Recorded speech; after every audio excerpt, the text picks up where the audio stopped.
Alright, so now we're recording live, and this is the Sabbath lesson. So we're going to use the online edition of Good News of Messiah to do this lesson, and this lesson is all about the Deity of Yeshua. That's the title of the lesson. And you can follow along in your Bibles if you wish. Alright, so this is the index page here. Go up to the top. So you replace those words with torahtimes.org, and that'll get you to this index. Okay. Yes, you can't see what I'm doing because we need to aim this a little better.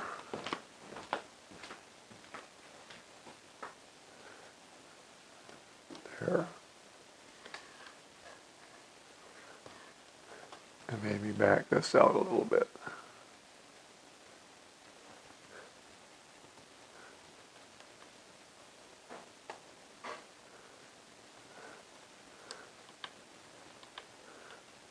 Okay. Alright, so we're going to go first. We'll start in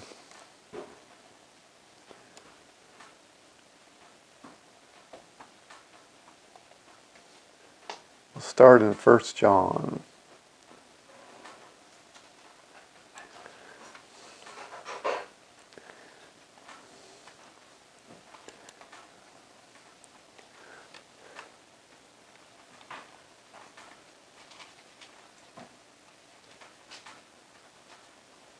Okay, we're going to look at 1 John 5:20.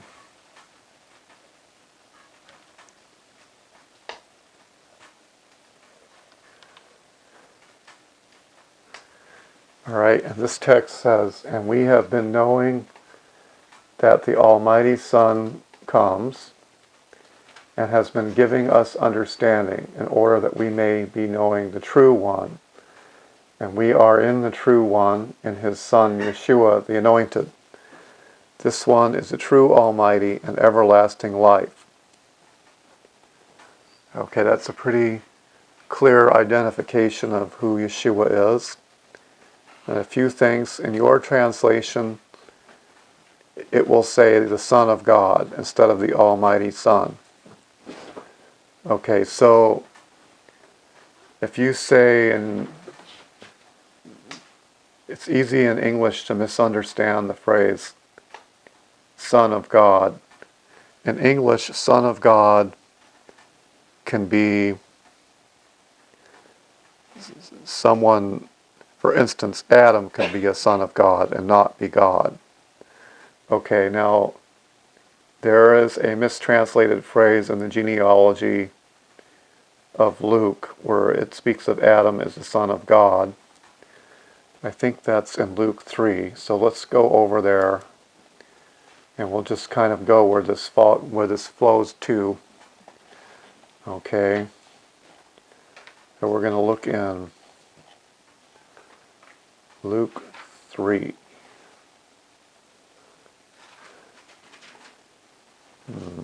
Well, we'll take a guess here to which page has it.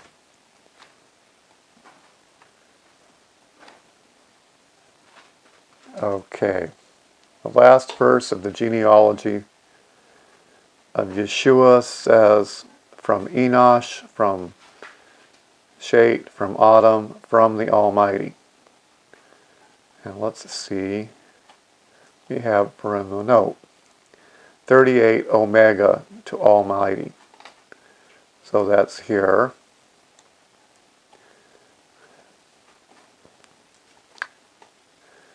Good News of Messiah, Complete Jewish Bible, Darby, Douay Reams, New Testament, NTE, I think that's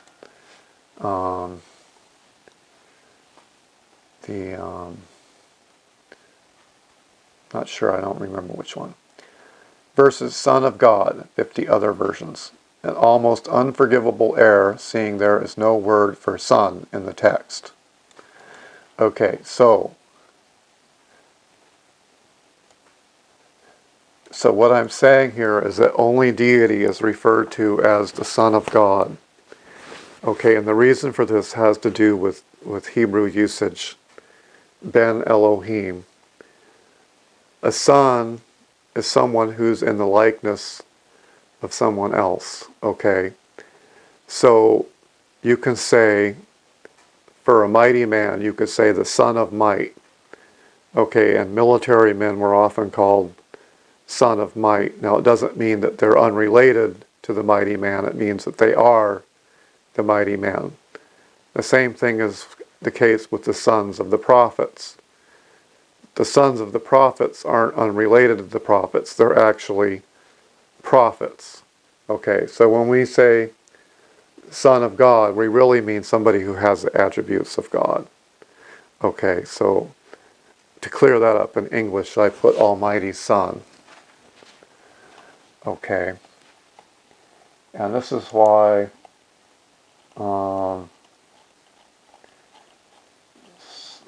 Muslims will object to the phrase Son of God, because Arabic, like Hebrew, gives the actual sense of these phrases. Back to 1 John here.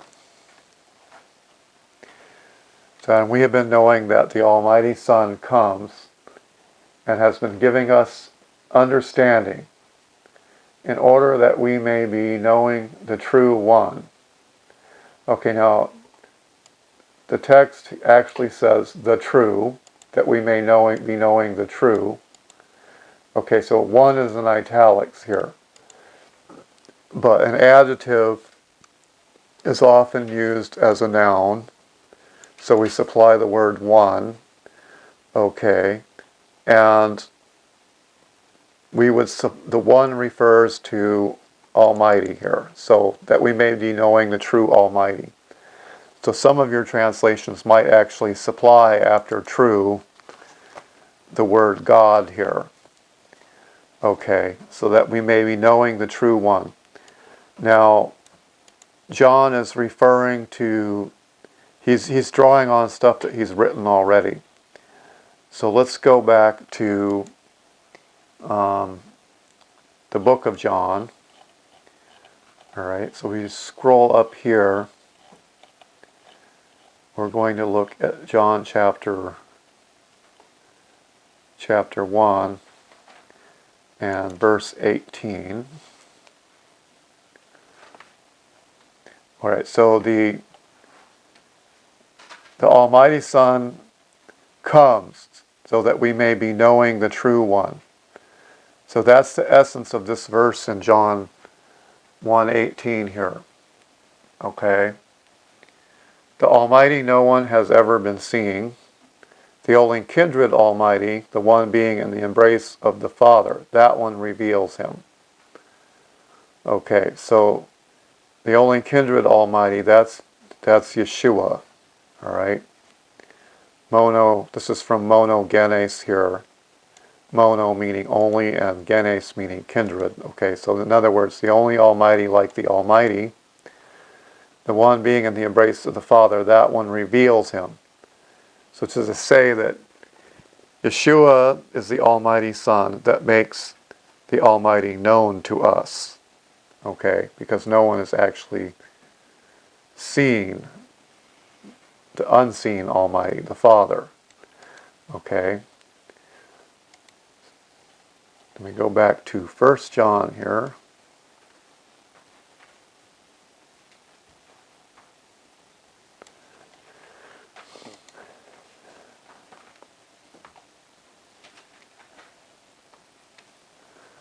Okay. And we have been knowing that the Almighty Son comes and has been giving us understanding in order that we may be knowing the true one. So the Almighty Son, Yeshua, reveals the rest of the Almighty to us, the Father and the Spirit, who are unseen, because the Word became flesh, and has been giving us an understanding in order that we may be knowing the true one. And we are in the true one. Okay. And we are in the true Almighty. So this is, the one here is going back to the word Almighty, and your translation might say God at this point. If I were to consult the ESV here in 1 John. Okay, 1 John.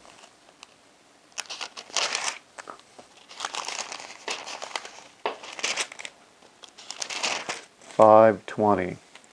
And we know that the Son of God has come and has given us understanding, so that we may know him who is true, and we are in him who is true. Okay, so the ESV is interpreted here, so that we may know the true one. Okay, the ESV really is not literal. The original language here just says the true one. Okay, leaving us to fill in Almighty from here, to make a connection to Almighty. Okay, a real picture of the Almighty, a true reality. Okay, and we are in the true one, and they are in him who is true. Again, that's not literal. And we are in the true one. Now, this is important. And we are in the true one, in his Son, Yeshua the Anointed. So there's a hyphen here. Okay, and we call these two phrases parallelism. And we are in the true one, in his Son, Yeshua the Anointed. So what the text is saying is, by parallelism, that this phrase here, in the true one, in his Son, Yeshua the Anointed, they're talking about equivalent subjects. Okay? So, and we know that the true one is talking about the Almighty, going back here. And we are in the true one, in his Son, Yeshua the Anointed. So this here is an equivocation to deity right here also, which is it's not made plain in the ESV. Okay, then the next phrase, important. Okay, this says, in Greek it literally says, this one is the true Almighty and everlasting life. Okay, so this is a demonstrative pronoun, refers directly back to the phrase before. His Son, Yeshua the Anointed. So the subject is God's Son, Yeshua the Anointed, right here. And this is asserting this one is the true Almighty and everlasting life. Okay? Little children, guard yourselves from idols. So what John is saying is that to have any other position on who Yeshua is a form of idolatry. It's not giving God credit for who he is. Okay, so there's some important connections here.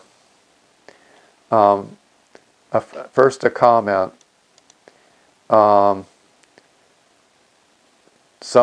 The Unitarians would say that this is only talking about the Father here.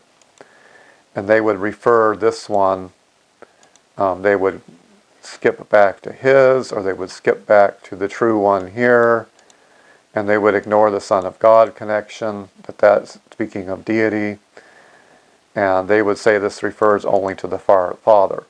And some commentators have done this, like Meyer. You can go online and read about this in the notes here. I'm not going to go into too much detail on this. What I want to talk about is where John is connecting everlasting life from here. Okay, so this is kind of a rejoinder to something he said at the beginning of the book. So let's go back to 1 John 1:1.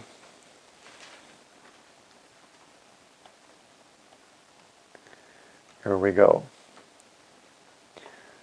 What was from the beginning?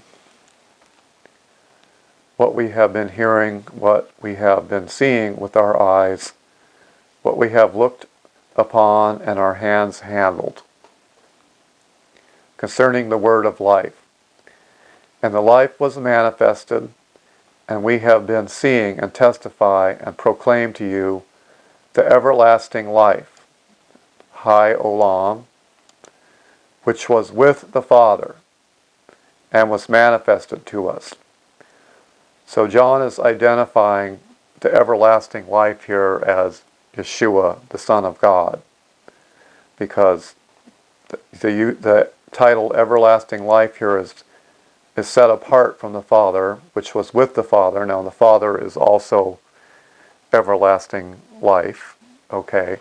But this is specifically calling Yeshua the everlasting life. Okay, so when we go back to 1 John 5:20, this one is the true, almighty, and everlasting life. This is John's echo of what he said in the first chapter of 1 John, okay? This one is the true, almighty, and everlasting life. Okay, so now let's go over to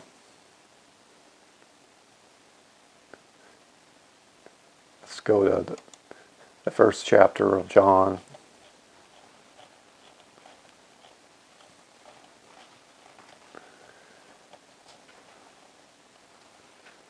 Okay.